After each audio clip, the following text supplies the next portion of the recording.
You are once again welcome to Collins Cinema Treasury of Excellent Knowledge. I am your humble servant evangelist Collins Cinema, greeting you from my base, the city of Valencia, Spain. And the time from here is 15 minutes after 7 in the evening. Good evening from the city of Valencia.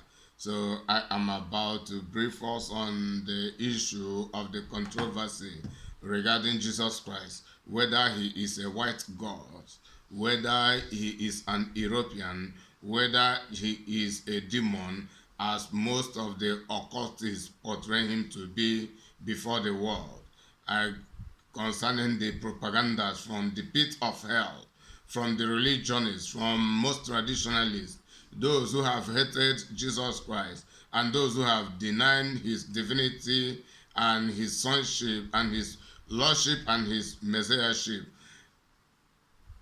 dragging the whole world on the long track of their lies and deceptions, making people not to continue believing in Jesus Christ, to the extent that even some theologians and those who were once trained to be real Christian pastors have now denied that Jesus Christ is not divine, that he's not actually the Son of God. Some of them claim that he is a white God, that he is an European God, but is that all true? That these are lies from the pit of hell. So, in a counter motion, I want to play a video, a professional video covering the originality of the name of Jesus Christ, even though I have had a lesson or even variety of lessons on this topic, which is Jesus is God from points of reality and similar teachings. But now I want us to have pictorial and video evidences of this from another Christian teacher. And the source of this video is Truth Undiluted. So watch, listen, observe, and be sensitized for you not to keep on being deceived, being deluded by the word. May God bless you for listening in the mighty name of Jesus Christ. Okay, my brother, let me school you on the truth of all this. Yeah, because I tried to talk to my mom about this, but she said everything you're saying is a lie. Of course she did. Yeah, she doesn't really know. But I talked to my man too, and he said he wanted to hear you out. Yeah, I wanted to understand more. Righteous, my brothers. Let's chop it up then. Look at this meme. This is the basis of the truth right here. Jesus, story written down 2,000 years ago. Horus, story written down 5,000 years ago. Jesus, born of the Virgin Mary. Horus, born of the Virgin Isis. Jesus, birthday is celebrated on December 25th. Horus, birthday is on December 25th. Jesus, North Star led wise men to him when he was born. Horus, Eastern Star led 3 wise men to him when he was born. Jesus, taken to Egypt to escape the wrath of Herod. Horus, taken to Egypt to escape the wrath of Typhon. Jesus, taught in the temple as a child. Horus, taught in the temple as a child. Wow, this is real deep. Yes, brother, it really is. Okay, all this is interesting, but this is just a meme. Where did you get all this info from? I mean, if I want to understand Jesus, I can read the Bible and choose to believe it or not. But with all that you're saying, where did you learn all this from? Do you read hieroglyphs? Nah, brother, I don't read hieroglyphs. But this is just knowledge that has been kept from us to keep us believing in a white Jesus lie. He ain't coming back for us, and he ain't saving you. The Bible was made to control you, my brother. Okay, how can I learn all this on my own? Where did you start? Just Google it. There's a ton of information on the internet you can look into. So many videos that talk about it. Yeah, for real. I've been reading all that info on the internet, and it's all crazy deep. I love the way you break it down, though. He hasn't said anything, though. This is the hidden knowledge that they want to keep from you. You don't have to believe in no white Jesus. You can liberate yourself and free your mind from those lies. Believe in the gods of your ancestors. I'm just asking for sources, primary sources to be exact. You say the Bible was written by man and you don't believe it. But why do you believe all this other information that was written by man as well? Son, why is this hard for you to believe? I've been going to church all my life and no one can give me answers. The pastor drives a Benz while my mom takes a bus and she gives him money every week. The slave masters taught our ancestors to believe in Jesus and they just passed it down. I don't get why you don't believe it. I'm just asking for proof. I want to do my own research away from the internet. I don't think we can say what is fact or not without real study. And no offense, brother, but you haven't given me facts, but statements and suggestions. But you can't tell me where they come from. This is all very deep stuff. I came here for answers, though. And now I just have more questions. You just need to get the knowledge, my brother. It sounds like we all do. When I was presented with so much of this information earlier on in life, there was a time that I had to come to terms with the statements and accusations made.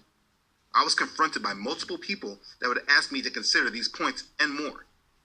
But I was never able to be convinced by them because there was always a shortage of facts and information. Most of this information has just been passed around and given to people that want to believe it. But it's never communicated through true research. And so I had to really take time to analyze what was being presented.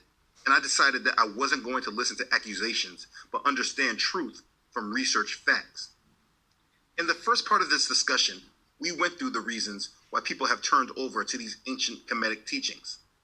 There are a lot of falsehoods that have been spread as truth, and many people have eaten them up. We went over many of the untruths and accusations that many people have passed along as fact.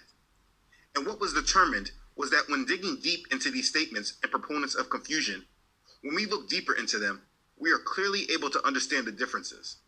And that true biblical belief in Messiah Yahshua is not something copied from ancient Egypt, but a truth that stands completely on its own.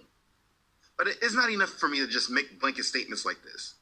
If you're going to be convinced, it needs to be discussed so that the lies are no longer looked at as facts and more can truly understand why the truth that must be learned and followed is all found in the Bible. We are going to cancel out the lies and stand on a solid foundation of truth. Let's begin.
So there's many things to dissect in this topic. It's hard to really know where to start in the discussion. I guess I will just go at the biggest piece of confusion that has been brought forth, and that is that Jesus, Yahshua the Messiah, is a copy of the Egyptian god Horus. One of the best ways to evaluate whether one deity is a copy of another is to evaluate a sketch of their life, which helps mitigate against cherry-picking, misleading language, and the ignoring of differences.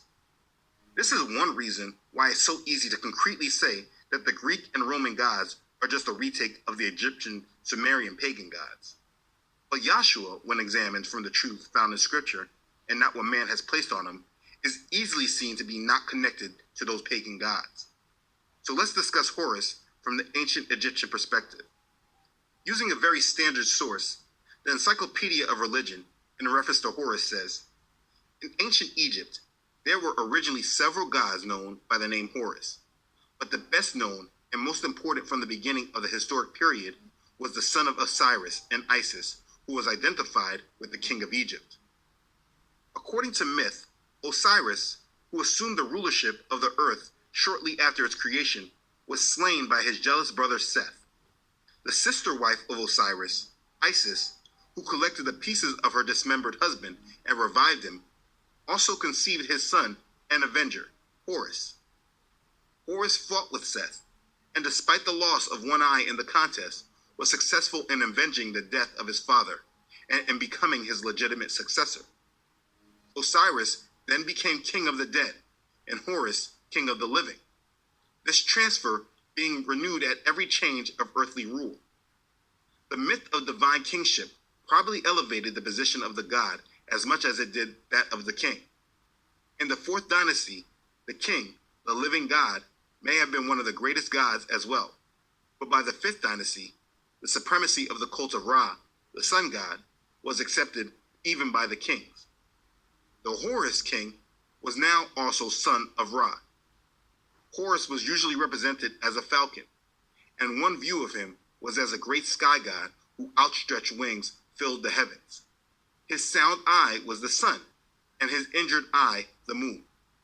Another portrayal of him, particularly popular in the late period, was as a human child suckling at the breast of his mother Isis.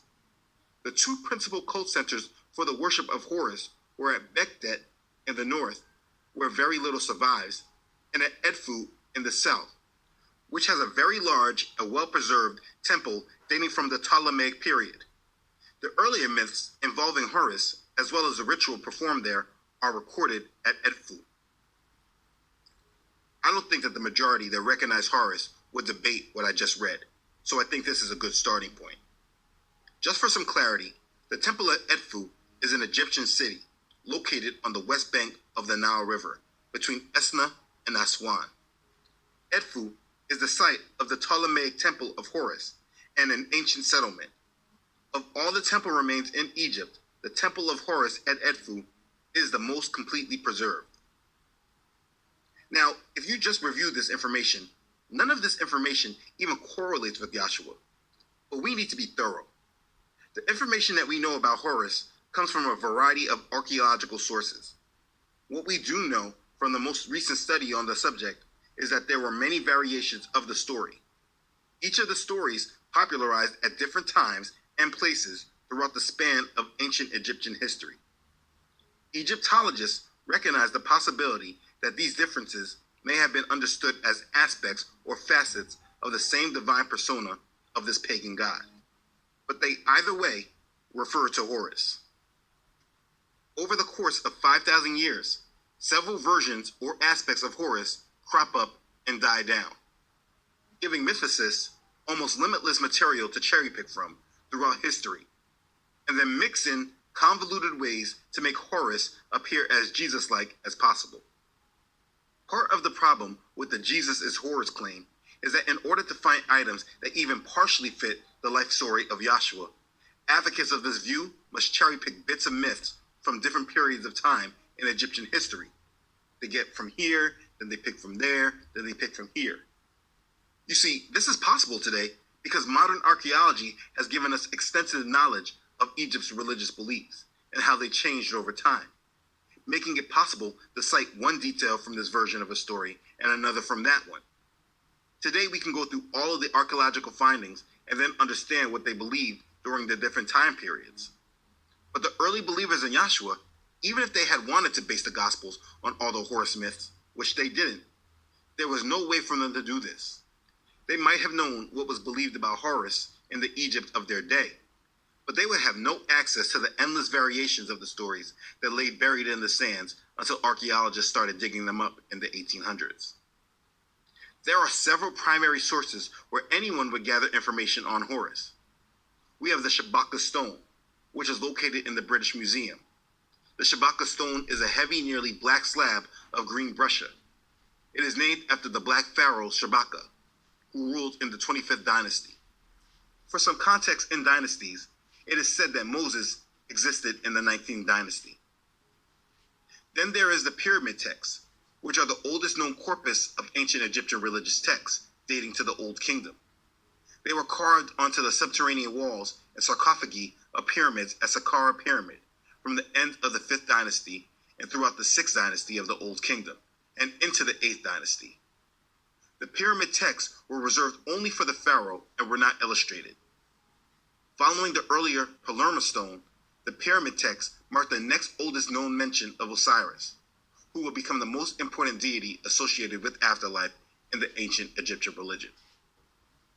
Then there are the coffin texts, which are 1185 spells, incantations, and other forms of religious writing inscribed on coffins to help the deceased navigate the afterlife.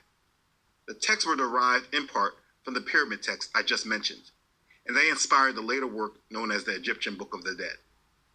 You may hear people mentioning this often, but just understanding this Book of the Dead with all the spells and incantations to help one into the afterlife, if you understand the Bible, it's easy to see that none of that correlates with the Bible at all. But let's keep going. There is also the great Osiris statue found in the Louvre in Paris, and the magical stela, Sippus of Horus, found in the Metropolitan Museum of Art. And then, like I mentioned earlier, the Ptolemaic Temple of Horus, found at Edfu. These would be the sources that someone would be citing when discussing the beliefs of Horus in Egypt. It's not like these artifacts were highly used and around during the times of the beginning of the church. So to say that the early church used these artifacts is unfounded and not based upon facts.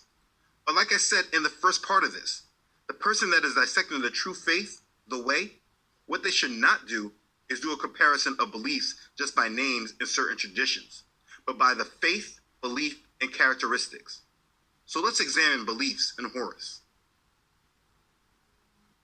Horus in ancient Egyptian religion was a god in the form of a falcon, whose right eye was the sun, representing power and excellence, and whose left eye was the moon, representing healing. Like I explained earlier, Horus appeared as a local god in many places and under different names and characteristics. For instance, and please forgive my pronunciations, as Harmachis, Horus in the horizon, Harpocrates, Horus the child, Harsisis, Horus son of Isis, Harakit, Horus of the horizon, closely associated with the sun god Ra. The Egyptians believed that the pharaoh was a living Horus. Horus was the god of the sky. Like I explained earlier, when his uncle Set murdered Osiris and contested Horus's heritage, the royal throne of Egypt, Horus became Set's enemy. Horus eventually defeated Set, avenging his father and assuming the rule. In the fight, Horus' left eye, i.e. the moon, was damaged, which we know as the Eye of Horus. We must be very clear that none of this story is biblical. It's not found anywhere in the scriptures.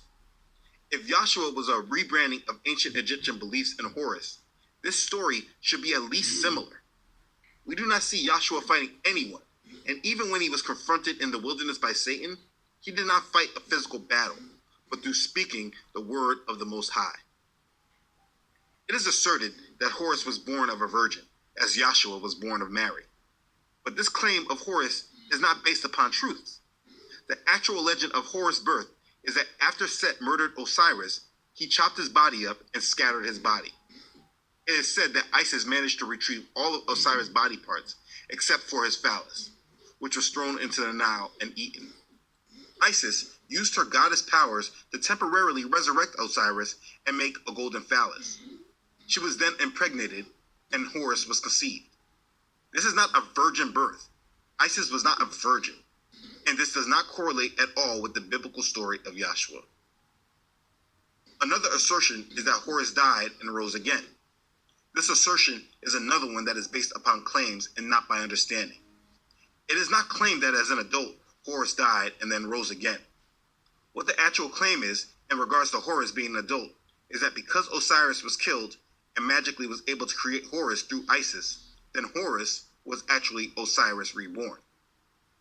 But also, on the magical stela, it is said that as a child, Horus died because of a sting from a scorpion. But the god Thoth set a great spell which restored Horus to life. This is not similar at all to Yahshua, who willingly gave up his life as a man, and he was not resurrected by some spell. None of this is similar to the Bible. Yahshua died for the sins of man. 1 Peter chapter 3, verse 18 says, because even Messiah once suffered for sins, the righteous for the unrighteous, to bring you to Elohim, having been put to death indeed in flesh, but made alive in the spirit. Yahshua is our true Savior. Horus is a pagan figure that leads to Lucifer. There are so many bogus assertions that both Horus and Jesus were born in a cave. This is false. Horus was born in the Delta swamps and Jesus in a stable. Another assertion that both births were announced by an angel. This is also false, as the concept of the angel, a messenger of God, is absent from Egyptian beliefs. Also, that Horus and Jesus both raised the dead back to life. False. Horus had nothing to do with raising Osiris or anyone else from the dead. Egyptian religious beliefs would have rejected any such concept as a dead person returning to life on earth. Even Osiris, the great god and first king, was not allowed to return to his place on earth after death. He took his place among the dead, where he belonged. The Egyptian understanding of earthly life was that it was only one part of a much longer eternal journey, and no one would have been welcomed back who had already departed for the afterlife. Or another assertion that Jesus is born on December 25th, and so is Horus. But this is false, because the Bible does not speak of the date of the birth of the Messiah at all. It does not even mention celebrating his birth in any way. So whatever is done in regards to celebrating his birthday is an error of man. It has nothing to do with the Bible. And it should be noted that if Yahshua was really a rebranding of Horus, December 25th or something similar should be cited somewhere in the scriptures. There are too many debunked assertions on this subject. But unfortunately, when people are looking for a reason not to believe, they won't dig any deeper after they hear what they were trying to hear. The true fact is that these main assertions made in the modern day stem from the blasphemous documentary Zeitgeist. But the question is where Zeitgeist got its information from. And if we can answer that question, we may be able to better understand where all this confusion started from. The study of ancient Egypt is actually a fairly recent study. Modern Egyptology really begins with the French campaign in Egypt and Syria, initiated by Napoleon Bonaparte around 1798. Among other things, the French established a scientific exploration of the region. In 1799, a soldier named Pierre-Francois Bouchard discovered the Rosetta Stone, which contained a bilingual text that eventually led to the translation of Egyptian hieroglyphs. Prior to this, our knowledge of ancient Egypt's 5,000-year history was limited to what was known through the writings of pre-Christian Greek historians, such as Herodotus and Strabo. The discovery of the Rosetta Stone led to a renewed interest by the Europeans in all things ancient Egypt. It was not until nearly a century later that Egyptology, as an academic discipline, began to come into its own. Since that time, we have a much better understanding of ancient Egyptian history and culture. And from this is where the doctrine of confusion was created. When researching the supposed Egyptian influences on Christianity, inevitably, one comes across the name Gerald Massey. Massey was an English poet and amateur Egyptologist who lived from 1828 to 1907. He is the author of 3 books on the subject: The Book of the Beginnings, The Natural Genesis, and Ancient Egypt, The Light of the World. His books represent some of the earliest attempts to draw comparisons between the Christian and Egyptian religions. From him, other writers attempting to draw these Jesus-Horus comparisons frequently cite his work. If you come across this doctrine of a Jesus-Horus connection, it is a high percentage that the knowledge that you are hearing was inspired by Massey. The many writings that were made after his work often have cited him in their research. He is a big founder of these falsehoods. I find it funny and ironic that people want to discredit the Bible and say that the Bible was written by man, so they won't believe it. But they will wholeheartedly believe in another man who inspired all these other false claims. You can literally pinpoint many of these conclusions to him as the source. So when you are confronted by someone who says that Jesus is a rebranding of Horus, ask them to cite their sources. Then if they have actual sources, walk it back to see where their sources are getting their information.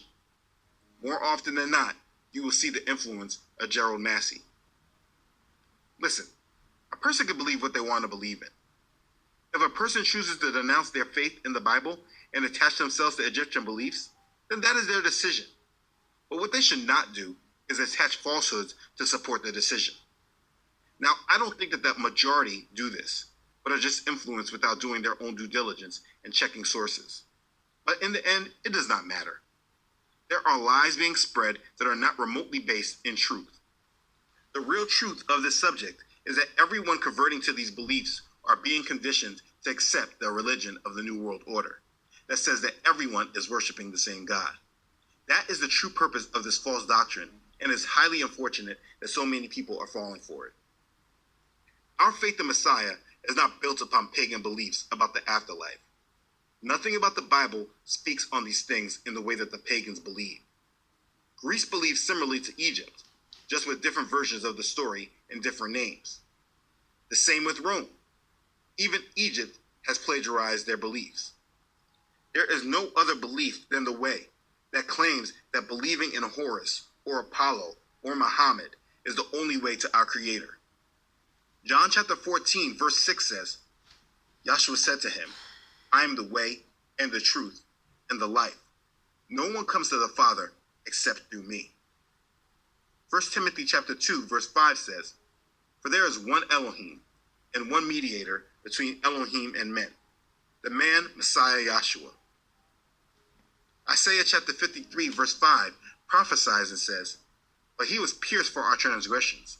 He was crushed for our crookedness. The chastisement for our peace was upon him, and by his stripes we are healed. None of this resembles Horus.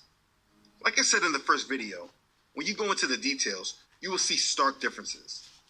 People are being deceived by untruths that sound like facts. They wanted to disbelieve, and this false connection between Jesus and Horus gives them the excuse they need. I started this video off with the conversation between the guys, because the guy asking for sources will be many of us.